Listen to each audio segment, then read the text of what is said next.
can you describe some of who your inspirations are? And also, are there any resources, like say online, that you would think that would be great for us to follow up behind this class? I have a lot of inspirations. Mona Kuhn is one of my big inspirations, Kuhn. She is I don't even know how you describe her, fine art photographer, I guess. She's phenomenal, she's Brazilian.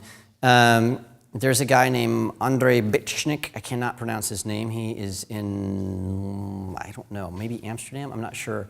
He does a lot of nude studies that are, to understand light, I think you should shoot nudes. I do shoot nudes.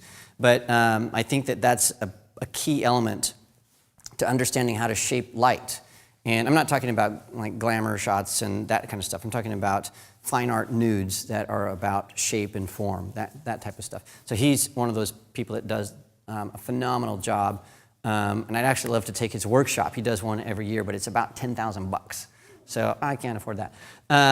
Then Ellen von Unwerth is a fashion photographer, and I think she's the best. She is, she shoots women in powers of position, and I sort of think that's awesome.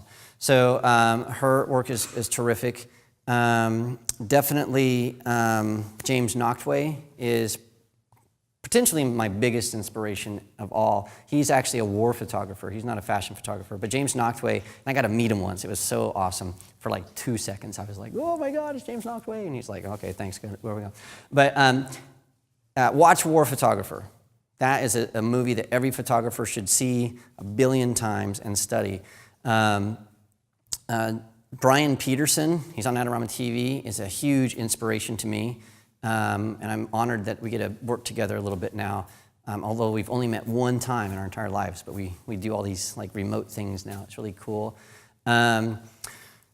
Let's see, who else? I mean, the list goes on and on and on, but those are some of the people that come top of mind to me. Yeah, so start there. On my blog at snapfactory.com, just go to snapfactory.com. I have a thing called Inspirations. I think that's what it's called, but you can type it in the search engine, Inspirations. And I've actually blogged about some of the things that inspire me. And most of those things are not photographers, honestly. They're travel and reading and some documentary films. They are music. They're Radiolab. I think everybody should listen to Radiolab religiously. It's the best podcast ever on the planet. All Things Considered, Wiretap. I'm a big podcast listener. Reading is a big deal to me, so I try to read as much as possible. And then also some of those things, the non-photography stuff is a little bit about what Spontaneous World is actually. It's like what are the inspirations and how are we growing as people and what do we see and what about different cultures and how do other people live their lives and sort of expanding your bubble of experience and how does that impact you? Because for me, photography is my interpretation of how I see the world. And if I see the world in many different ways, I can do photography in many different ways. And so the more I can expand that, the better I can be at that. And so, yeah, I could go on and on about that, but that's where I would start. Go to my blog and read the Snap Factory stuff, and then zip over to Spontaneous World and read some of that, because one is about photography and one is just sort of about life, and you can sort of see how those two things influence each other. StudioLighting.net is a phenomenal website all about studio lighting. It hasn't been updated in years, but they did a podcast for a while called Light Source. I think that's what it was called. And they interviewed, I think, 98 different photographers. Chase Jarvis was on there, and then I was on there a couple times. There have been a bunch of different photographers that I'm sure you know. David Hobby, I think, was on there. Some Joe McNally, I'm sure. And so those are like long-form podcast interviews about inspiration and how it works. And all those podcasts are still available for free, so I would check that out. SLR Lounge is a great place to go. There is, that list will go on and on and on. But yeah, those are some starting points. I'm sure I'm missing something that I look, npr.org. But yeah. All right, Mark. Well, I just want to apologize to everybody online because we've never really had a question free for all before, and now it's just like it's a little bit crazy. So you should have asked why we were going. Yeah, we're not going to be able to answer everybody's question. I'm sorry about that, but I appreciate the effort of doing I the question appreciate free for all. the effort. Okay, well, I have a question here, and AJ in Chicago has been dying to ask this question. He's asked it so many times, so let's get his question answered. And this is kind of a recap. He says, please re-explain how you measured with TTL for the daytime roof shoot to accommodate the filter. The nighttime version was -3. What was the daytime? Okay, here's what we did. I will chart this out. I will chart it out. Do we have an eraser? I'll just use my fingers. I'll just use my fingers. So what I did was this. We had very specific parameters that we had to work within, right? So we knew our studio strobe had we had a sync speed barrier of 200th of a second. We knew that. We can't go any faster than 200. And we knew that we wanted to shoot at f2.8. We knew that. So these were the parameters that we needed to shoot in. We knew that the outside light was overexposed at 200. So our shutter speed should have been, I think it was 500 or 1,000th of a second, right? That's what we needed it to be. So what I did with my camera, here's my camera. I had my little neutral density filter on the edge there. Here's the sun coming in. Here's the Lex standing there freezing. So what happened is I looked at all the buildings that were behind Lex. So here's all the little buildings back there. And I pointed my camera at these buildings. And inside my camera, there was a little meter reading, little dots.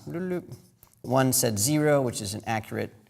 And then these dots go like this. And there's another little dot that sort of floats around back and forth. And so when that is, when it's exposed correctly, when our background is exposed correctly, this little dot should line up to the middle.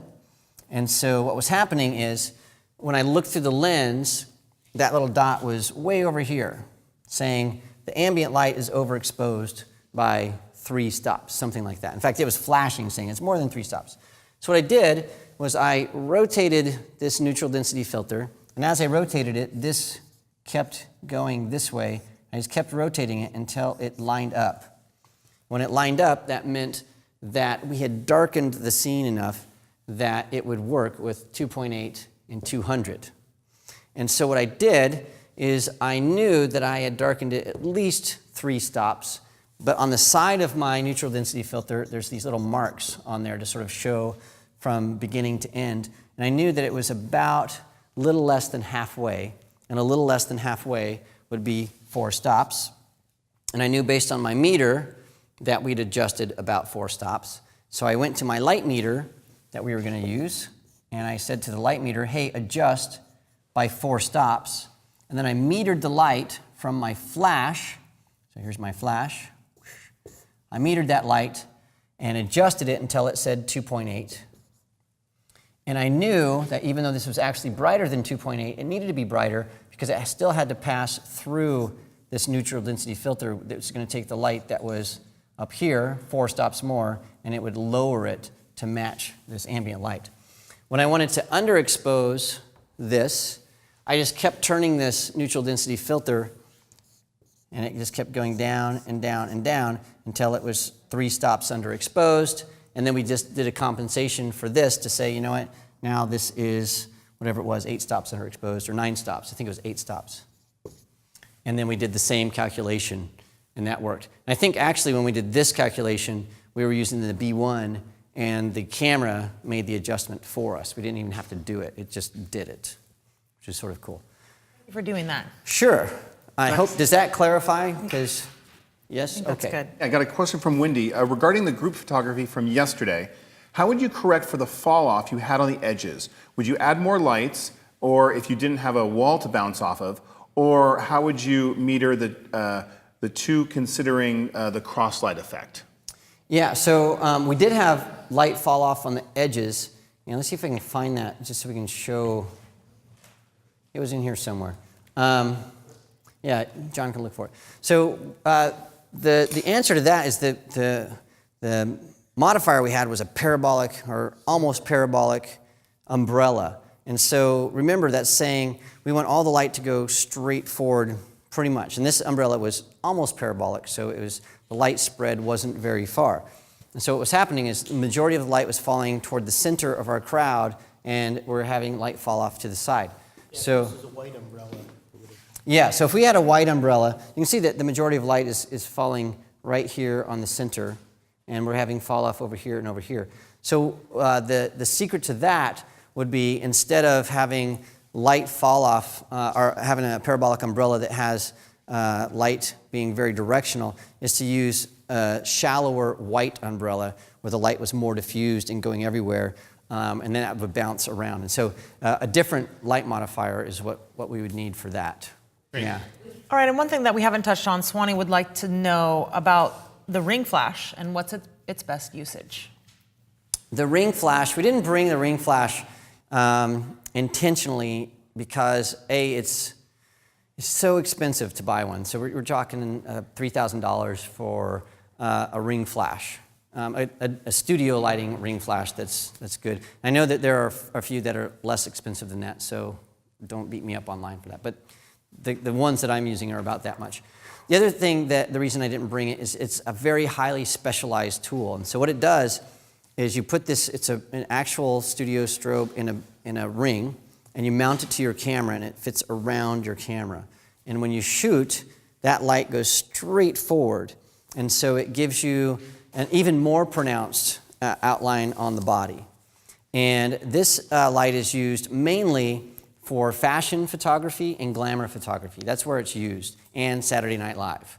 So all those really cool pictures you see on Saturday Night Live where the hosts are there and it's got that sort of dreamy look, you'll notice there's an outline. Those are all shot with a ring flash.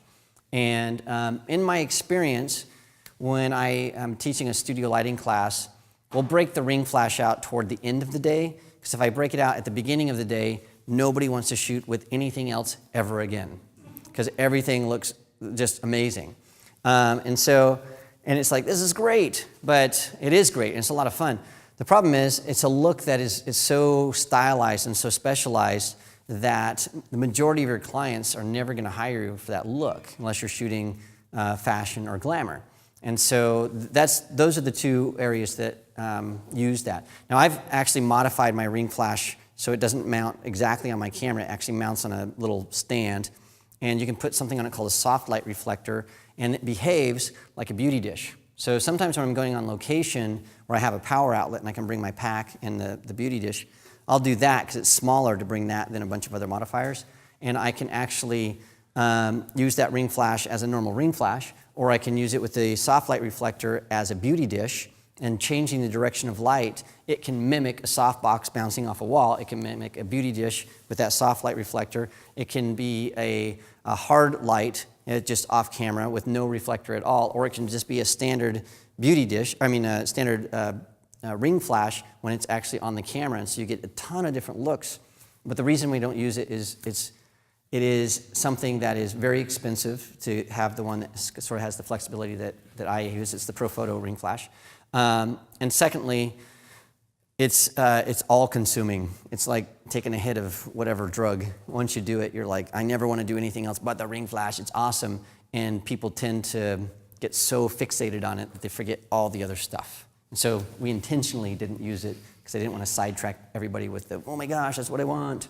But I do have a video on my YouTube channel somewhere. If you just Google Mark Wallace ring flash, you'll see me using a ring flash doing all kinds of different things. And so maybe that's a way people could see that thing. Okay, great. Well, what an incredible workshop. We are coming to a close, everyone. Mark, do we have any final thoughts about understanding light and how incredibly important it is for us photographers? I would say this, and I think you said it on the rooftop, don't overthink it.